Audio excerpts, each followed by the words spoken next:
Adem. Başkana ver başkana. Yoksa ben öne mi geçeyim? Ya. Başkan siz buraya gelseniz daha iyi olur.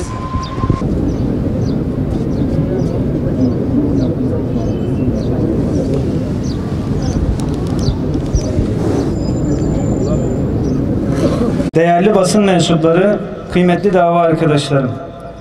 Milli Eğitim Bakanlığı'nın eğitimcilerin moral ve motivasyonunu bozacak, yüz yüze bakanları karşı karşıya getirecek, saygınlığını zedeleyecek, performans değerlendirme sistemi taslağına ilişkin itirazlarımızı haykırmak, iş barışına halel getiren, vicdanları yaralayan, adalet duygusunu örseleyen, mülakatla sözleşmeli öğretmen atama uygulamasına yönelik eleştirilerimizi dile getirmek, bazısı ölümle sonuçlanan şiddet olaylarını protesto etmek amacıyla bir araya gelmiş bulunmaktayız. Ekim 2017 tarihli Kurum İdari Kurulu çalışma raporunda pilot illerde uygulaması başlatılan öğretmen motivasyonunu olumsuz etkileyecek, çalışma barışını bozacak, kanuni dayanağı olmayan öğretmen performans değerlendirme sisteminin pilot illerdeki uygulamasına son verilmesi hususunda hükümet tarafı ile görüşülmüş ve konunun imza altına alınmış olmasına rağmen böyle bir taslağın hazırlanması bakanlığın attığı imzanın gereğini yerine getirmekten imtina ettiğini göstermekte. Bakanlık uyuma, öğretmene sahip çık. Bakanlık uyuma, öğretmene sahip çık. Bakanlık uyuma, öğretmene sahip çık.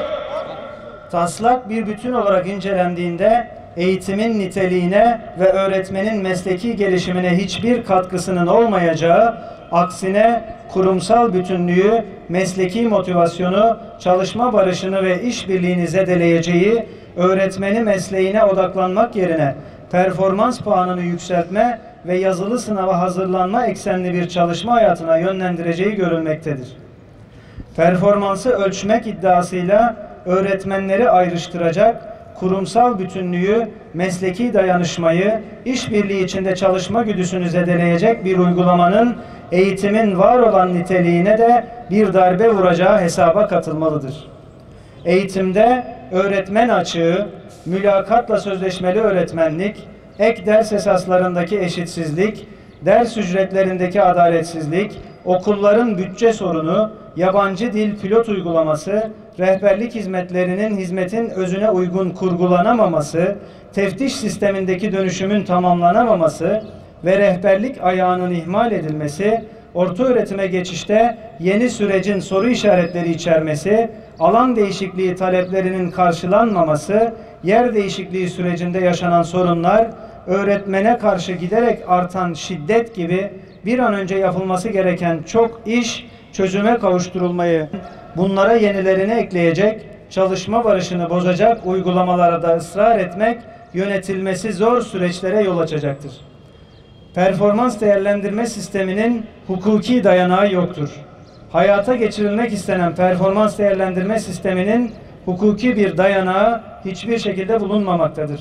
Aday öğretmenlerin asli öğretmenliğe geçiş süreci hariç tutulursa 657 sayılı kanun ve 652 sayılı kanun hükmünde kararname başta olmak üzere eğitim çalışanlarının statülerini düzenleyen temel düzenlemelerin hiçbiri taslakta yer alan türden bir performans değerlendirmesine imkan tanımamaktadır.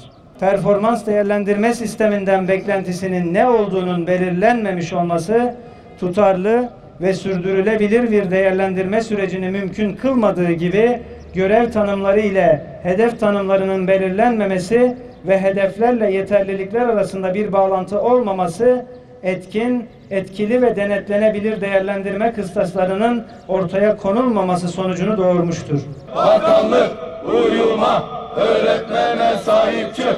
Motive etmek yerine olan motivasyonu bitirmek ve kamu görevlilerini tehdit etmek sonucunu üreten bir içerikle performans sistemi kurmak hem yorucu hem de yıpratıcı süreçlere yol açacaktır.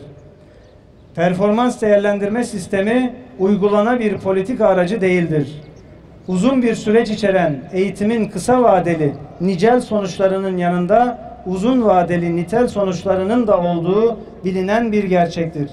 Sonuçları hemen alınamayan bir süreçte anlık veya kısa vadeli performans ölçümünün mümkün olmadığı görülmektedir. Öğretmenlerin meslekleriyle ilgili konulara ve karar alma süreçlerine dahil edilmediği öğretim sürecinde kullanacakları içerik, yöntem ve materyalleri seçme ve okul yönetimiyle ilgili kararlara katılma haklarının olmadığı bir süreçte salt öğretmenlerin performansını ölçmeye kalkmak, performansa olumsuz etki edecek hiçbir harici faktörün dikkate alınmaması nedeniyle eğitimin niteliğinin artırılmasını sağlayacak sağlıklı ve işlevsel sonuçlar üretmeyecektir. Elde edilecek tek sonuç, taslakta yer alan amacın aksine öğretmenlik mesleğini yüksek performans puanı almaya ve yazılı sınavlarda başarılı olmaya indirgemek zorunda bırakılan bir öğretmen kitlesi meydana getirmek olacaktır. Eşit olmayan şartlarda hizmet verenleri aynı kıstaslarla ölçmeye çalışmak da hakkaniyete aykırıdır. Sağlıklı, güvenilir ve nesnel bir değerlendirme için gerekli ortak bir zemin, öğretmenler ve eğitim hizmeti sunumu özelinde bulunmamaktadır.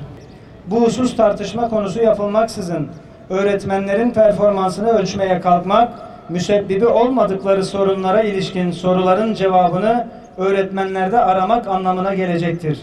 Öğretmenlere mesleklerini ifada neredeyse hiçbir özelliğin tanınmadığı, eğitim hizmetinin sunumunda öğretmenin karar alma mekanizmasından dışlandığı, sadece verili görevleri ifasının istenildiği bir ortamda öğretmenlerin oluşturulmasında yer almadıkları kararların öngörülebilir sonuçlarından sorumlu tutularak değerlendirilmeleri kabul edilemez. Bakanlık eğitimdeki sorunların faturasını öğretmene kesmemelidir. Öğretmen günah keçisi değildir. Öğretmenlerin hem meslek öncesi hem de görev sırası bağlamında oldukça fazla sayıda sınava tabi tutulması karşısında performans değerlendirme eksenli her 4 yılda bir yazılı sınav şeklinde yeni bir sınav türünün öngörülmesiyle birlikte öğrencilerini hem hayata hem de sınavlara hazırlama hizmetlerini yürütmesi gereken öğretmenler kendi kariyerlerine yönelik sınavlara hazırlanmak şeklinde bir eğilime zorlanacaktır. Mülakatla atamadan da sözleşmeli öğretmenlikten de vazgeçilmelidir. Farklı istihdam modellerinden vazgeçilmelidir. Bakanlık, öğretmenler arasında fark oluşturan ve öğretmenlerin özlük haklarında sorunlara neden olan sözleşmeli öğretmenlik uygulaması yerine dezavantajlı bölgelerde çalışacak öğretmenleri teşvik edecek bir mekanizma geliştirmelidir. Şiddetin önlenmesi için ivedilikle tedbir alınmalıdır. Eğitimcilerin terörün, hain darbe girişimlerinin ve şiddetin hedefi olması eğitim camiasını umutsuzluğa düşürmeye başlamıştır. Şiddetin aileden sokağa ve çalışma ortamına kadar hayatın her alanında gözleniyor oluşu sağlıksız bir gidişatı işaret etmektedir. Öğretmenlerin emeğini yok sayan, itibarını örseleyen, eğitimdeki etki alanını daraltan, eğitimin aktörünü neredeyse bir figürana dönüştüren, bu mesleği her türlü haksızlığa ve saldırıya açık hale getiren yaklaşımlar, politikalar bugün geldiğimiz noktanın sebebidir. Öğretmene uzanan eller kırılsın.